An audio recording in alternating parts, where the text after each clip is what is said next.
Personalized funeral cover, up to 50,000 Rand.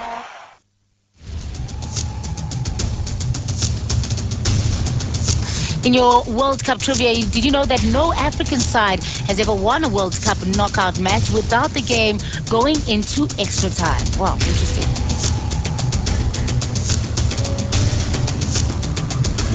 And as we welcome you back to Good Morning Mzansi, now we know that the World Cup spirit has really inspired so many individuals the world over to do something unique and to do something different. Well, our guest joining us in the studio has done just that. Bjorn Heidenstrom, good morning and welcome to Good Morning Mzansi. Thank you. Well, we're talking about the world's biggest soccer shirt, right? Tell us about this initiative, yeah. Yeah, it started back in Norway because we didn't qualify, so I had to do something. Now, it started with the Refugee Council. They wanted to have attention. So I thought about the tribe, the football tribes. They follow us. So I've been collecting 621 signed football shirts and then sewn them all together to a big, big shirt.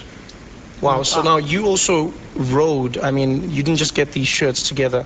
You rode through 35 countries on a bicycle. Yes, I did. Yes, I did. For 11 months. Yes, I did. Don't do that. You get very lonely. I don't think I'm going to.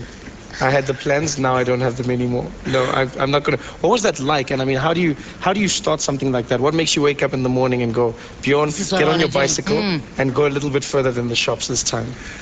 Well, I got old and bald and was waking up in the morning and realizing I'm very, very lucky to be born in Norway. And seeing the pictures of the refugees, all of them love football. I've been in 9 camps now. They really love this game, and I thought, okay, I can bring attention into them. So we at least speak about maybe. And that happened. I was in the camps, and they just love this game. It's their dream. It's the thing that makes them also come together. So I thought about myself. I'm a Liverpool fan. Is that right? Okay. Yeah? That's all right. Okay. Yeah. Well, it's not right. It's not right to be a Liverpool fan. But yeah, I guess you can. Every man to his own. Yeah, so I thought, what if I get all these players to sign the Liverpool shirt and then sewn it together with Man United, Roma. I mean, even Sepp Blatter have signed. What's the piano man? Sir Elton John. Oh, wow. Yes. Yeah, and I believe our president as well, Jacob Zuma, signed. Zuma signed on Soccer City. Yes, he did. That's amazing. Yeah, what happens with this giant soccer jersey after the journey? He's going to sell it in America.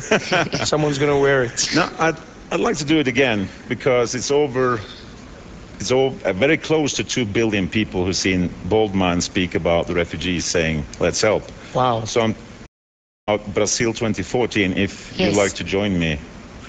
I'll only join you if we make the pants this time.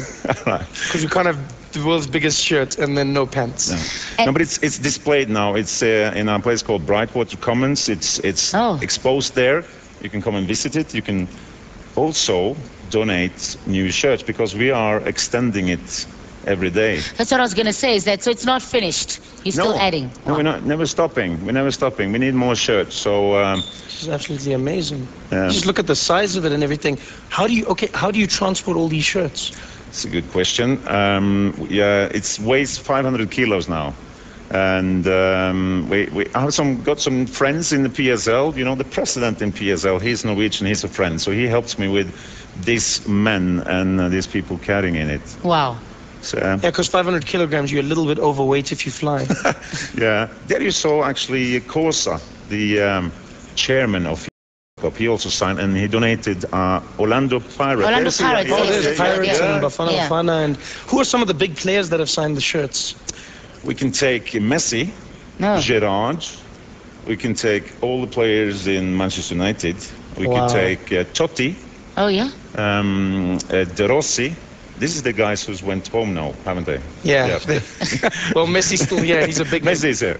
But definitely, Bjorn, I guess the biggest thing that, we want to know is, like, where can we catch up with you? Where can we get involved? If people want to participate and they want to take part in this, what can they do? Thank you for asking. I have a site, theshirt2010.net, with a lot of English grammar mistakes, but it's my site and you can follow the story there. So it's theshirt2010.net. .net. Okay. Then you have the Brightwater comments where you can come and visit, donate a shirt. It's a good pickup line when you meet ladies. Hey, I want your shirt, man. So I'm there, and I'm doing this together with the UNHCR, which is the mother and father of all the refugees. So visit the site, donate the shirt, be a part of the next thing, Brazil 2014. But first we have to play this one, yeah. Yeah, most definitely. Great Beautiful. stuff, All the way yeah. from Norway. Thank you so much for joining us. Thank you. Good luck. Are you riding back or flying? Flying. Flying. Umbrella drinks. Ah, yes. Learn from his mistakes. Oh, man. Hopefully we'll be singing at the next one. Thank you very much, Bjorn. Great stuff, fantastic. So go out to the Broadwater Commons and see this giant soccer shirt. Now, hopes were high that teams such as England and World Cup champions, runners-up France, would at least progress to the quarterfinal stage of the competition. But in what has been a World Cup of upsets, both teams are instead reeling from the effects of early exits. Their disappointing performances haven't gone down well in their respective countries. So up next, we look at the backlash that the coaches and the teams are currently facing. England's under-pressure manager Fabio Capello has